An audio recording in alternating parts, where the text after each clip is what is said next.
Hello everyone. मेरे को पूरा विश्वास है कि आप सब ने ये ज़रूर सुना होगा कि जैसा करोगे वैसा भरोगे। यानी अगर हम किसी के साथ अच्छा व्यवहार करते हैं तो हमें अच्छा मिलेगा। अगर हम किसी के साथ बुरा व्यवहार करते हैं तो हमें पलट कर बुराई ज़रूर मिलेगी। लोग भी हमारे साथ बुरा ज़रूर करेंगे। तो इसी के ऊपर मैं आपको एक कहानी सुनाना चाहती हूँ जिसका नाम है नीम का पेड़। और आशा करती हूँ कि आपको ये कहानी ज़रूर पसंद आएगी। और कहानी पसंद आए तो प्लीज़ लाइक और शेयर ज़रूर कर देना इस कहानी को, इस वीडियो को। और प्लीज़ कमेंट बॉक्स में कमेंट भी डाल देना। तो चलिए कहानी शुरू करते हैं। एक राजा था। वो बहुत ही दयालु और धर्म प्रवृत्ति का था और धर्म के राह पर चलता था।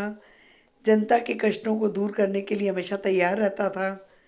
लेकिन उनके राजकुमार का स्वभाव जो था ना, राजा से बिल्कुल अलग। उसे निरपराध नागरिकों को यातना देने में ना बड़ा आनंद आता था। बहुत एंजॉय करता था। वो स्वभाव स्वभाव से तो दुष्ट और निर्दयी था ही, और बोलने में भी एकदम कर्कश। राजकुमार को ना बहुत जल्दी गुस्सा आ जाता था और हर बात पे गुस्सा करता था वो। राजा जो है ना, राजकुमार की इन हरकतों से काफ़ी परेशान था। राजा ने अपने पुत्र को सुधारने के लिए कई प्रयत्न किए, लेकिन सारे प्रयत्न जो है विफल रहे। राजकुमार अपने कुमार्ग से बिल्कुल नहीं हटा।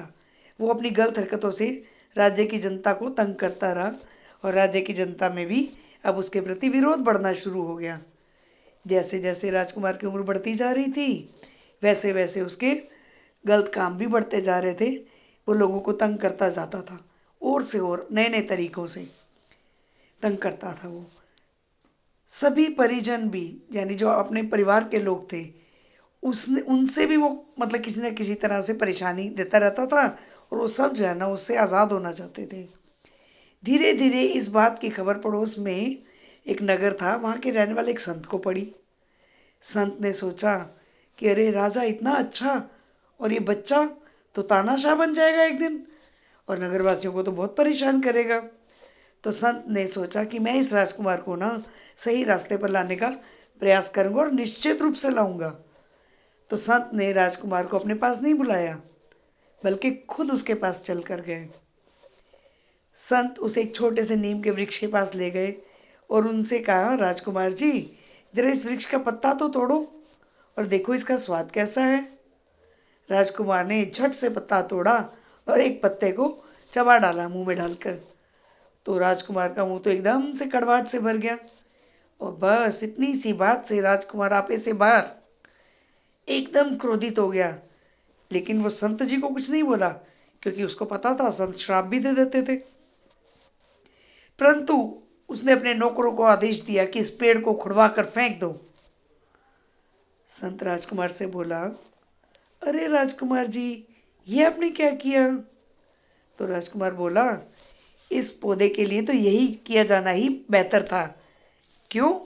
क्योंकि जब भी ये बड़ा होता ना तो ये और कड़वा हो जाता। क्यों? अभी इतना जो कड़वा है, तो जैसे जैसे और बड़ा होता जाएगा इसकी कड़वाहट इतनी बढ़ जाएगी, वो तो विष ही बन जाएगा। संत जी, जो कुछ भी मैंने किया ना वो बिल्कुल ठीक किया है। राजकुमार की ये बात सुनकर संत जी मुस्कुराने लगे। राजकुमार बोला कि आप मुस्कुरा क्यों रहे हैं? तो संत जी बोले, राजकुमार जी, मैं आपसे यही तो कहलवाना चाहता था। संत जी बड़े ही गंभीर स्वर में उससे बोले, राजकुमार जी, तुम्हारे इस बुरे व्यवहार और अत्याचार से परेशान होकर यदि जनता भी तुम्हारे साथ वही व्यवहार करने लगे जो तुमने नीम के पौधे के साथ किया, तो तुम इसके बारे में क्या सोचते हो? तुम्हारे पास इसका क्या उपाय है?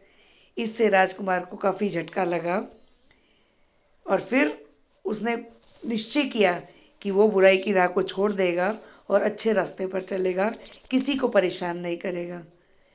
तो हमें भी अपने जीवन में ना हमेशा सच और अच्छाई के रास्ते पर चलने का प्रयास करना चाहिए, और साथ में अपनी वाणी में भी मिठास लानी चाहिए, ताकि सामने वाला भी आपकी बातों से परेशान ना हो। तो मीठा बोलो और मीठा वापस में पाओ। So do good and have good. Okay, bye bye.